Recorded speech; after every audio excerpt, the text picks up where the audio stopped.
저희는 성경에 나오는 믿음의 선배들이, 초대교회 믿음의 선배들이 사도신경에서 성령을 믿사오며 라는 신앙 고백을 어떤 의미로 했는지를 나누고 있습니다. 그것은 성도인 우리도 그 믿음의 고백으로 성령을 믿사오며 라는 신앙 고백을 해야 한다는 것인데, 오늘은 그 신앙 고백 안에 있는 세례에 대해서 나누려고 합니다. 우리는 성령 세례에 대해 이미 나눴기 때문에, 정리를 했기 때문에 세례에 대한 이해가 조금 더 정리하기가 편할 것 같아요.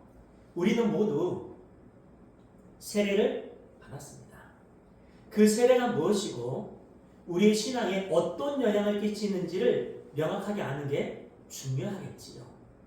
그 세례의 정신은 우리의 신앙생활의 핵심적인 믿음의 본질이 되기 때문입니다.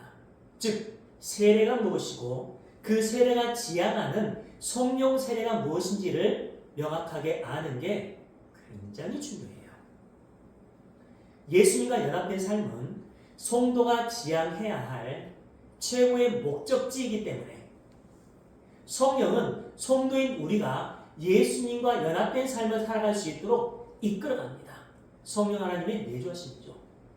그 연합에 의해 구원을 받고 하나님 나라의 백성이 되기 때문에 그 연합에 대한 개념은 굉장히 중요하고, 어느 정도냐면요, 세례와 같은 의미를 갖고 있어요. 연합적인 개념은.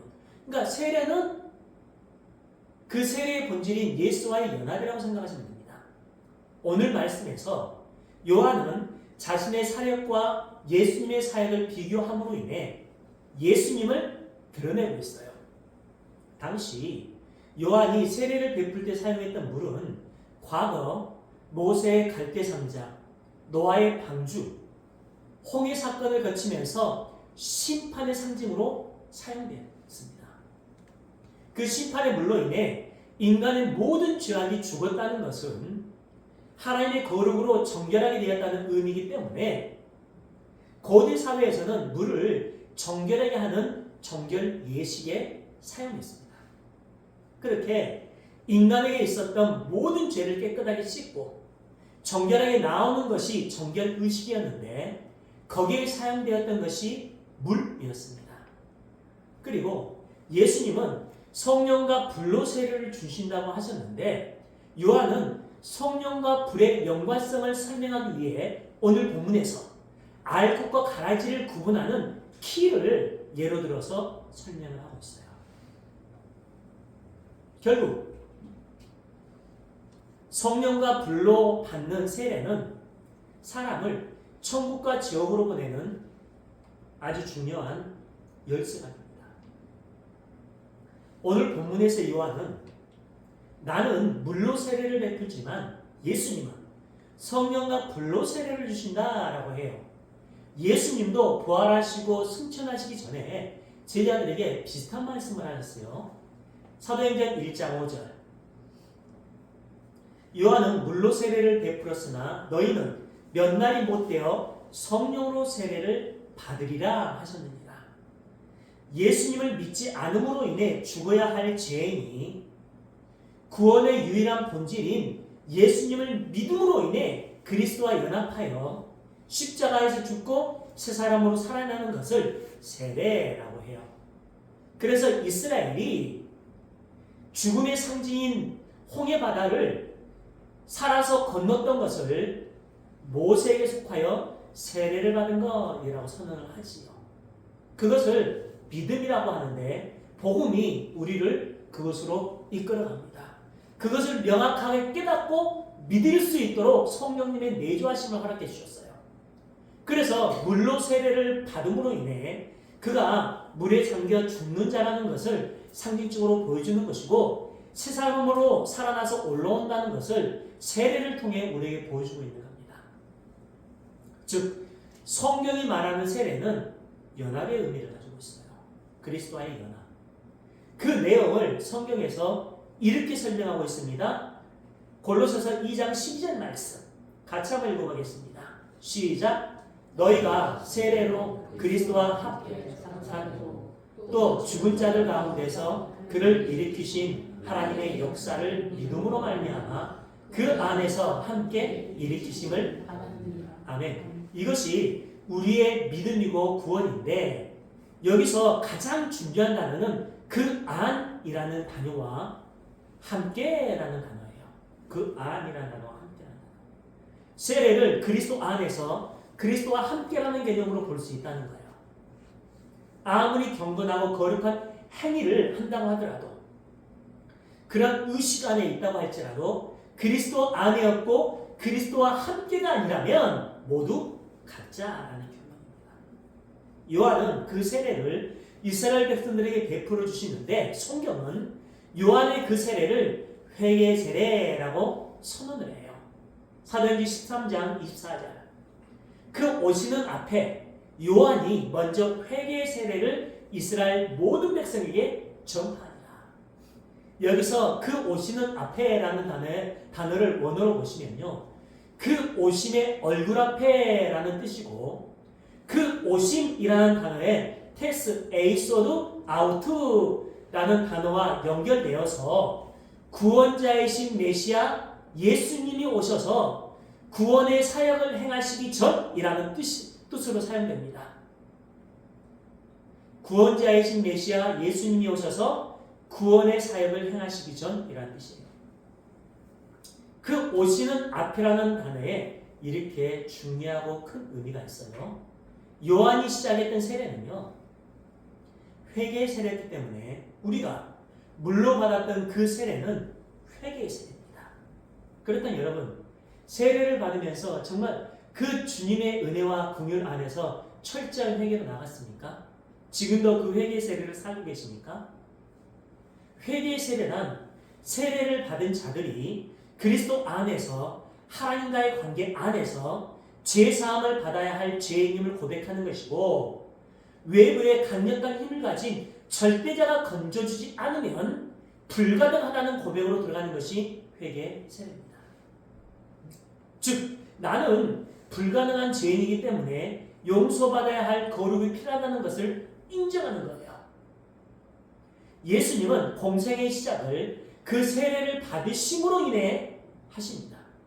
그것은 예수님이 어떤 죄가 있어서 회개 세례를 받았다는 것이 아니라 죄인들과 동일시 되었다는 것을 의미해요. 죄인들과 동일시 되었다는 것을. 하나님이신 그분이 죄인들을 품어 안으시고 우리를 대표해서 십자가의 형벌을 받으시기 위해 죄인들과 연합되는 모습입니다. 그래서 예전에 여러분 기억나시죠? 대표성의 원리에 대해서 제가 설명을 했잖아요. 그 대표하고 대신하기 위해서는 동일한 어떤 존재가 필요한 거죠. 그렇죠? 개구리의 대표로 사자가 될 수 없다는 거예요.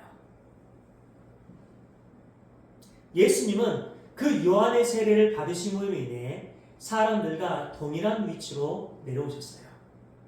그것을 내포적 대신이라고 합니다. 내포적 대신. 인류를 대표하기 위해 우리와 동일하게 되었어요. 그 사건으로 인해 우리는 요한의 세례가 아닌 예수님의 이름으로 세례를 받습니다. 사도행전 2장 37에서 38절. 그들이 이 말을 듣고 마음에 찔려 베드로와 다른 사도들에게 물어 이르되 형제들아 우리가 어찌할꼬 하거늘 베드로가 이르되 너희가 회개하여 각각 예수 그리스도의 이름으로 세례를 받고 죄사함을 받으라. 그리하면 성령의 선물을 받으리라. 우리가 성령의 선물을 받을 수 있는 유일한 문제는 예수 그리스도의 이름으로 세례를 받고 죄사함을 받는 거예요. 그 세례를 받고 죄사함을 받는다는 것은 뭐예요? 예수와 연합되어 있다는 것을 얘기를 합니다. 그 연합된 자들에게만 성령을 선물로 주신다는 거죠.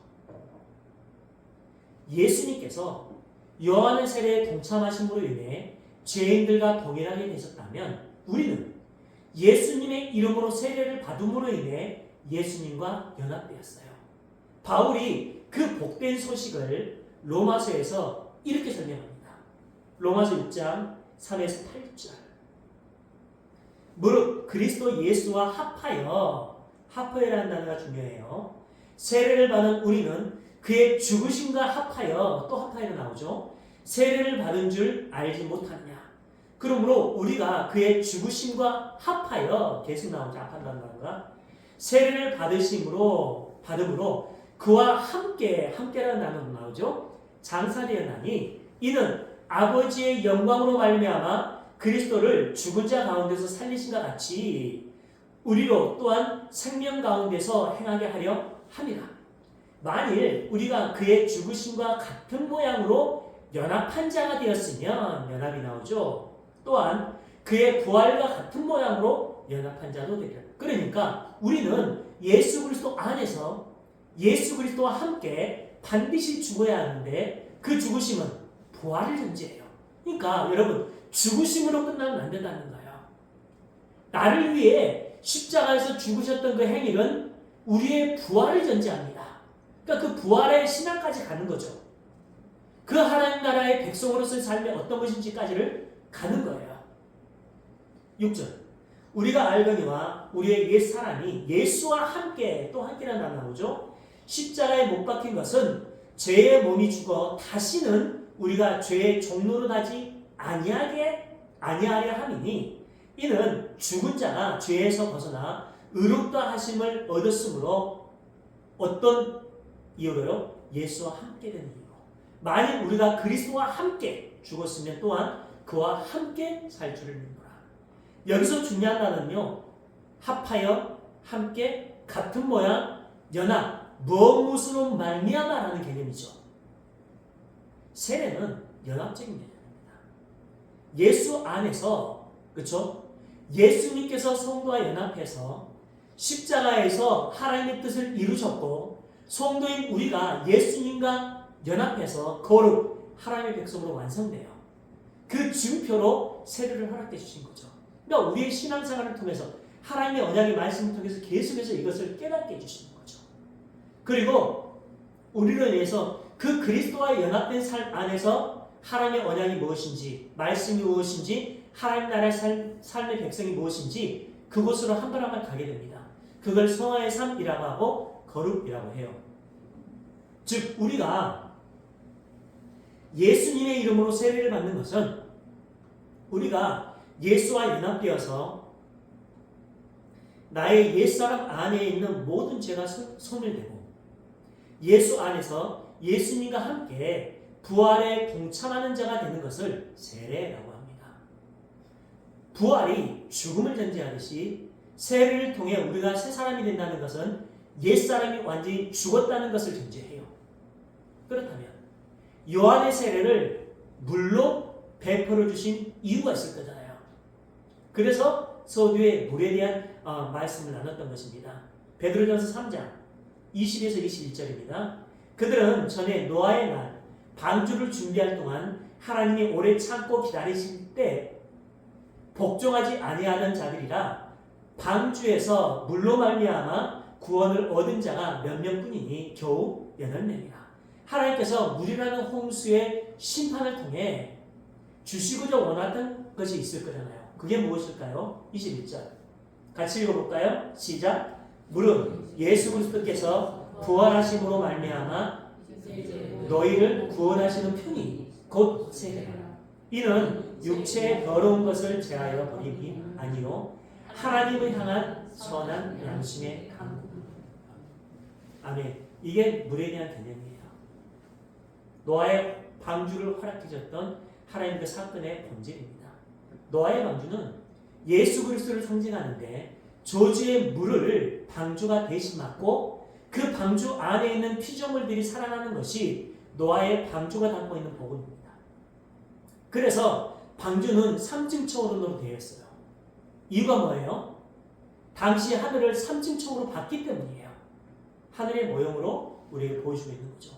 성경에서 물은 모든 육체를 삼켜서 사망으로 끌고 가는 것으로 상징되어 있습니다. 그렇게 물은 저주와 심판, 죄와 악을 상징하죠. 그래서 요한계시록에서 새하늘과 새 땅을 묘사할 때 바다가 다시는 있지 않더라라고 묘사합니다. 요한계시록 21장 1절. 또 내가 새하늘과 새 땅을 보니 처음 하늘과 처음 땅이 없어졌고 바다도 다시 있지 않더라. 이게 새하늘과 새 땅입니다. 여기서 새하늘과 새 땅을 말하는 새라는 단어의 헬라어 카이노는 시간적으로 최근이나 새로운이라는 개념이 아니라 질적으로 새로운 것을 말해요. 질적으로. 굉장히 중요한 논리예요. 즉 새하늘과 새 땅이 나오는 이유는요. 처음 하늘과 처음 땅이 없어졌기 때문입니다. 그것은 마지막 시대에 일어날 일이에요. 예수님께서 재림하실 그 때에 성도인 우리가 궁극적으로 들어갈 곳이 새하늘과 새 땅이라는 거예요. 그렇게 처음 하늘과 처음 땅이 없어지면 바다도 다시 있지 않는다고 하는데 구약 성경에서 말하는 악과 연관된 그 비유로 나오고 죽은 자들이 있는 곳을 비유리잖아요. 그렇게 악을 상징하는 바다가 없어졌다는 것은 새하늘과 새 땅이 옛 질서, 즉 타락과 죄와 사망으로 가득 찬 그 질서와는 완전히 분리된, 질적으로 완전히 다른 새 질서라는 사실을 보여주고 있는 거예요. 새하늘과 새 땅이. 프로베이션, 시험이 완전히 없어지고 하나님의 은혜와 긍휼만 있는 것으로 완성된다는 것을 얘기하고 있습니다. 그 저주의 바다, 저주의 물에서 건짐을 받기 위해 우리가 반드시 타야 할 방주, 배는 물이 없으면 뜨지 않는다는 것을 우리는 기억해야 돼요. 물이 없으면. 그게 무슨 의미일까요? 우리가 물에 빠지면 죽지만 배 안에 있으면 그 물로 인해 죽어야 할 자들이 구별되고 분리되죠. 배는 그 물로 인해 목적지까지 갈 수 있게 됩니다. 하나님의 심판의 도구로 사용되고 있는 거죠. 즉 요한의 세례는 물 안에서 인간의 죄로 인해 죽어야 할 자라는 것을 인정하고 그 자리에서 돌아오는 회개의 세례예요. 그리고 방주처럼 물 위에 뜰 수 있는 어떤 분 안에서 구원을 바라는 소망이 동시에 내포되어 있습니다. 그 내용이 고린도전서에서 이렇게 기록되어 있어요. 고린도전서 10장 1절에서 2절 말씀 같이 읽어보겠습니다. 시작.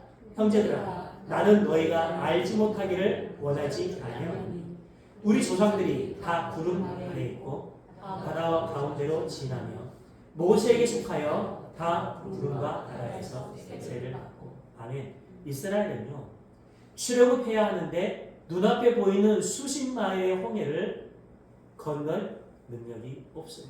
그런데 모세는 과거에 애굽의 군사를 때려 죽이고 이미 애굽에서 강야로 나왔던 그런 경험이 있었던 사람이었어요. 그렇죠? 그리고 애굽으로 다시 들어갔던 사람이었잖아요. 그러니까 애굽에서 나올 수 있는 실력을 갖춘 자는 모세 한 사람뿐이에요. 역시 상징적입니다. 즉 이스라엘이 출애굽하기 위해서는 모세가 그들을 품에 안고 애굽을 탈출해야 해요. 그러기 위해 모세는 애굽으로 다시 들어가야 합니다. 그것은 십자가 안에서 받을 수 있는 구원의 경로를 상징적으로 보여주고 있어요. 하나님은 그 모세를 앞세워서 이스라엘을 출애굽시키고 홍해에서 건져내셨습니다. 그 복음의 본질을 보여주기 위해 그렇게 거절했던 모세를 하나님은요 협박까지 하면서 애굽으로 끌고 가셨던 거예요. 하나님이 그러잖아요. 그 사명을 주시니까 모세가 그러잖아요. 나 같은 자를 어떻게, 나같이 모자란 자가 어떻게, 보낼 만한 자를 보내세요 라고 하잖아요. 협박을 하면서 그를 애굽으로 끄집어 들어갑니다. 그래서 성경은 이스라엘이 모세에게 속하여 세례를 받았다라고 해요. 그것은 예수님 그 안에서 우리가 받을 구원을 상징적으로 보여주고 있는 거죠. 하나님의 저주로부터 살아날 수 있는 분은 예수님 뿐이에요. 왜냐하면 예수님만이 하나님이 요구하시는 율법을 완벽하게 지킬 수 있는 분이고 죄와 아무런 상관이 없는 선한 분이시기 때문에 그래요.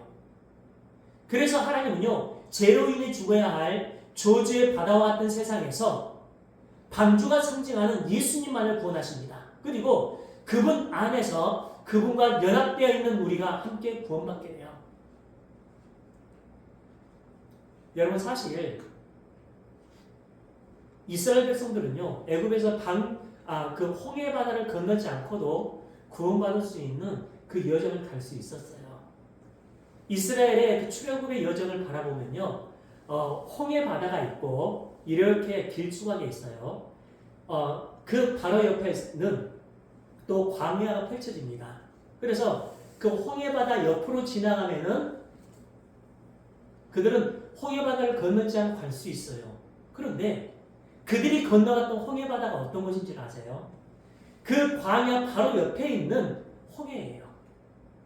그러니까 조금만 옆으로 가서 사막으로 가면 되는데 하나님이 의도적으로 어떤 목적에 의해서 그들을 사막으로 건너지 않고 홍해 바다를 가로질러서 건너게 하셨다는 거예요. 그 목적이 무엇이냐는 거죠. 성경에서 그걸 명확하게 보여주고 있어요. 모든 죄인들이 빠져 죽어가고 있는 그 무서운 저주의 물 위로 둥둥 떠다니는 배가 있었으니 그 배가 예수 그리스도라는 것을 보여줍니다. 오늘날에도 탈출구가 전혀 없는 죄와 사망이라는 바다 위를 방주이신 예수님은 유유히 운행하고 계십니다. 그 방주를 타기 위해서는 성령 하나님의 내주하심이 필연적이라는 거예요. 우리는 그 예수 안에서 구원받게 됩니다. 하나님은 창세전부터 부르신 모든 교회를 그 예수 안에 넣어서 구원하신다는 것을 방주를 통해서 보여주고 있어요. 그래서 지금도 이 세상을 그 예수께서 복음을 통해 운행하시면서 그 복음의 방주 안으로 이 땅의 교회 하나님의 선택하신 백성들을 이끌어가고 있어요. 그 증표로 주신 것이 세례입니다. 그렇다면 성령과 불로 세례를 받는다고 하는데 불은 어떤 의미일까요? 불은 저주받아 죽어야 할 것들을 모두 태우는 성질이 있습니다. 태워버립니다. 고린도전서 3장 10에서 15절 말씀. 내게 주신 하나님의 은혜를 따라 내가 지혜로운 건축자와 같이 터를 닦아둠에 다른 이가 그 위에 세우나 그러나 각각 어떻게 그 위에 세울까를 조심할지니라. 어떻게 세우는 게 굉장히 중요해요. 이 닦아둔 것 외에 능히 다른 터를 닦아둘 자가 없으니 이 터는 곧 예수 그리스도라. 만일 누구든지 터에 닦아둔 그런 것들이 나오죠. 그들의 마음 가운데 있는 본질. 누구든지 금이나 은이나 보석이나 나무나 풀이나 짚으로 이 터 위에 세우면 각 사람의 공적이 나타날 터인데 그날이 공적을 밝히리니 이는 불로 나타내고 그 불이 각각의 공적이 어떠한 것을 시험할 것입니다. 만일 누구든지 그 위에 세운 공적이 그대로 있으면 상을 받고 누구든지 공적이 불타면 해를 받으니 그러나 자신은 구원을 받되 불 가운데서 받은 것 같으리라. 여러분들의 행이라는 공적이 어떤 것일까요? 그게 하나님 앞에 갔을 때 그게 전부 다 타서 없어져 버릴 것일까요? 아니면 하나님께서 너희들은 내 앞에서 선한 행위를 했어라고 인정받는 공적일까요? 한번 점검하는 게 굉장히 중요합니다. 여기서 불은요 모든 것들을 태워버리는 심판을 상징하죠. 세상에 무서운 심판이 임하고 모든 것이 불에 타버릴 상황에서 건짐을 받는 공적은 성령에 속하는 것밖에 없어요.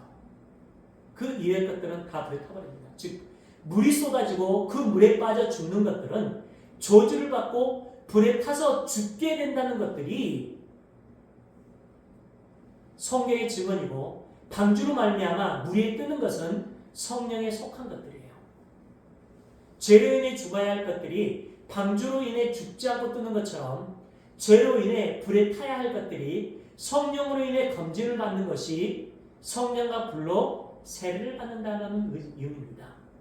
그러니까 물에 관련된 사건이나 불에 관련된 사건이나 세례에 관련된 사건 이 모든 것들이 같은 이야기를 하고 있다는 것을 우리는 알 수 있어요. 그렇죠? 그러니까 구원받은 성도는 모두 성령과 불로 세례를 받는 자들이에요. 여러분들은 벌써 성령 세례를 받은 자들입니다. 즉 모두 사라져버릴 세상과 그 세상에서 잘못되고 있는 죄악들은요, 하나님의 백성들을 구별해주는 중요한 도구로 쓰임받고 있어요. 여러분들을 구별하고 있는 중요한 도구로 쓰임받고 있습니다. 그래서 우리의 삶 속에 그 세상적인 죄악들이 우리에게 왔을 때 아무렇지도 않게 그 세상적인 죄악 속에 우리가 노출돼서 그 죄를 저질렀을 때 우리 속에 있는 성령의 법이 어떻게 해요? 그 죄로 인해 괴롭게 만들잖아요. 그래서 우리가 어디로 갑니까? 하나님, 내가 이렇게 주님의 사랑과 은총 가운데 산다고 하면서도 여전히 이렇게 시기하고 질투하고 죄를 짓군요 라고 회개로 나가게 되는 거예요. 그런 도구로 쓰이는 거죠. 그런 것들은. 그러니까 여러분들의 삶 속에, 우리의 삶 속에서 그런 세상적인 것들이 왔을 때 하나님, 내 영적인 이런 감정들을 위해서, 이런 반응들, 이런 감각들을 위해서 주님께서 이러한 것들을 도구로 쓰군요. 아직도 내가 영적인 감각이 살아있군요. 감사합니다라고 가야 되는 거죠. 얼마나 이게 귀한 은혜인지 모릅니다. 세상과 함께 죽어야 할 그 죄와 어둠이 불에 타서 없어져 버릴 상태를 죽는다라고 성경은 표현하고 있어요. 그렇게 세상적인 모든 죄가 완전히 죽게 되고 성령에 의해 새롭게 태어난 성도인 여러분을 성령과 불로 세례를 받은 자들이라고 얘기를 해요. 그 일을 위해 성령이 오셨습니다. 그래서 바울은요, 그 안에 성령이 계시지 않으면 예수님을 그리스도라고 시인할 수 없다라고 선언을 해버려요. 옛 언약과 새 언약을 보시면 예수님께서 내가 너희에게 새 영을 부어 너희 마음을 새롭게 창조하여 너희를 구원해 내겠다라고 선언을 해줍니다. 그 영이 성령이에요. 죄인이었던 우리를 새롭게 창조하시기 위해 우리 안에 들어오시는 분이 성령 하나님입니다. 그러니까 세례는요, 우리가 하나님 나라 백성으로 새롭게 창조되는 데 있어서 반드시 통과해야 될 관문입니다. 고린도전서 12장 3절 같이 읽어보겠습니다. 시작. 그러므로 내가 너희에게 알리노니 하나님의 영으로 말하는 자는 누구든지 예수를 저주할 자 하지 않고 또 성령으로 아니하고는 누구든지 예수를 주라 할 수 없느니라. 아멘. 이렇게 예수님을 고백하는 여러분 안에는요, 성령 하나님이 함께 하십니다. 그 성령께서 어떤 역할을 하실까요? 우리를 저주의 물에 빠지지 않고 방주에 넣어서 이끌어 나가는 그런 역할을 합니다. 로마서 8장 9에서 11절 만일 너희 속에 하나님의 영이 거하시면 너희가 육에 있지 아니하고 영에 있나니 누구든지 그리스도의 영이 없으면 그리스도의 사람이 아니라 또 그리스도께서 너희 안에 계시면 몸은 죄로 말미암아 죽은 것이나 영은 의로 말미암아 살아있는 것이냐. 여러분들의 상태를 얘기해요. 예수를 죽은 자 가운데서 살리신 이의 영이 너희 안에 거하시면 그리스도 예수를 죽은 자 가운데서 살리신 이가 너희 안에 거하시는 그 영으로 말미암아 너희 죽을 몸도 살리시리라. 여기서 너희 안이라는 단어가 나오죠. 우리 안에 성령이 계시면 우리는 절대로 저주 아래 떨어질 수 없는 존재라는 거예요. 성령은 완전한 하나님이시고 예수께서 하늘로 올라가셨듯이 성령 하나님도 하늘 보좌로 반드시 올라가십니다. 그 성령 하나님께서 우리 안에 계시기 때문에 우리도 당연히 성령과 함께 올라가게 되어 있어요. 그것이 성령 받은 자들의 고귀한 신분입니다. 여러분들의 고귀한 신분이에요. 그것이 변화될 수 없는 우리의 운명입니다. 하나님의 예정과 구원의 계획이 바뀔 수 있다는 것은 그런 이야기를 많이 하잖아요. 그래서 여러분들을 향한 하나님의 예정이 있더라도 여러분들의 행위가 아니면 여러분들은 그 하나님의 구원의 은혜가 이루어지지 않는다라는 되지 않는 얘기를 하잖아요. 그렇다면 하나님의 전지전능하신 그 완벽성이 깨지잖아요. 절대로 있을 수 없습니다. 불가능해요. 하나님은 구원의 보증, 내가 반드시 너희를 내 백성으로 만들어서 새하늘과 새 땅으로 인도해내시겠다는 그 보증으로 예수님을 통해 성령님을 우리에게 보내주셨어요. 고린도서 5장 5절 곧 이것을 우리에게 이루게 하시고 보증으로 우리에게 이르게 하셨는데, 하나님의 뜻을 우리에게 이르게 하셨는데, 그 보증으로 성령을 우리에게 주신 이는 하나님이시다. 하나님이 다 하시겠다는 거죠. 로마서 8장 1에서 2절. 그러므로 이제 그리스도 예수 안에 있는 자에게는 결코 정죄함이 없나니. 누구에게는요? 그리스도 예수 안에 있는 자에게는. 세상이, 사탄이, 마귀가 정죄할 수 있는 근거가 없다는 거예요. 그리스도 예수 안에 있다는 이유만으로. 2절. 이는 그리스도 예수 안에 있는 생명의 성령의 법이 죄와 사망의 법에서 너희를 해방하였습니다. 이게 복음의 본질입니다. 성령의 법은 우리를 죄와 사망의 법에서 완전히 해방시켜줘요. 그런데 성령의 법이 예수 안에 있다는 전제가 있기 때문에, 전제가 있잖아요. 우리가 죄와 사망의 법에서 해방되기 위해서는 그 죄와 사망의 법과는 전혀 상관이 없는 예수 안에 있다는 전제가 필연적이에요. 우리의 힘과 능력과 노력이 아니라 성령께서 함께 하시기 때문에 죄와 사망에서 해방되었다는 것입니다. 거룩하신 성령은 절대로 세상적인 저주의 물에 빠져 죽을 수 없고 심판의 불에 탈 수 없는 분이잖아요. 결국 우리는 심판의 물 앞에서 성령의 내주하심으로 인해 안전하게 뜨게 되고 심판의 불 가운데에서 건짐을 받아 해방됩니다. 자유로운 자가 돼요. 그런 이유로 성령께서 오순절날 오셨어요. 그리고 우리에게 그 오순절에 임하셨던 성령을 우리 속에 함께하게 만드십니다. 예수님의 사역으로 인해 교회가 완성되었고, 이제 너희는 자유라는 의미에서 오순절날 성령이 임하신 거예요. 그 성령은 우리의 삶 속에 오셔서 우리의 눈을 뜨게 해주시고, 죄를 알게 해주시고, 거룩과 의가 무엇인지를 알게 해주시면서 영원한 하나님의 저주의 심판이 우리의 것이었다는 것도 깨닫게 해주시는데, 거기에서 복음 앞에 순복하게 됩니다. 그들을 성도라고 해요. 그것이 성령 세례를 받은 성도인 우리의 모습이에요. 또 다른 성령 세례는 없어요. 또 다른 성령 세례는 없습니다. 그러니까 다른 것들을 가지고 다른 형상이나 그 성령 세례를 받은 자들의 삶이 어떤 것인지를 가르쳐 주기 위한 어떤 도구로 쓰는 그런 현상이나 어떤 모습을 가지고 여러분들을 미혹했을 때 빠지지 마십시오. 딱 한 번 우리에게 선물해 주신 그 하나님의 구원, 믿음, 아들로서의 신분을 말씀 안에서 깨달아지면서 우리가 버려야 할 것들을 불로 태워버리고 물로 익사시켜버리면서 우리 안에서 그 거룩한 모습만을 찾아가는 것이 성도인 우리의 삶이에요. 성령께서 우리 속에서 하시는 사역들이 그런 사역들입니다. 우리 믿음의 선배들은요, 그 세례를 통해 성령이 임하시고 복음 안에서 그리스도와 연합된 삶을 살았어요. 그리고 우리에게 그 삶의 본질을 가르쳐 주십니다. 그 삶의 본질로 사도신경에서 성령을 믿사오며 라는 신앙 고백을 하고 있어요. 그 믿음과 신앙 고백으로 살아가는 우리 모두의 삶이기에 주님의 이름으로 축원합니다. 아멘.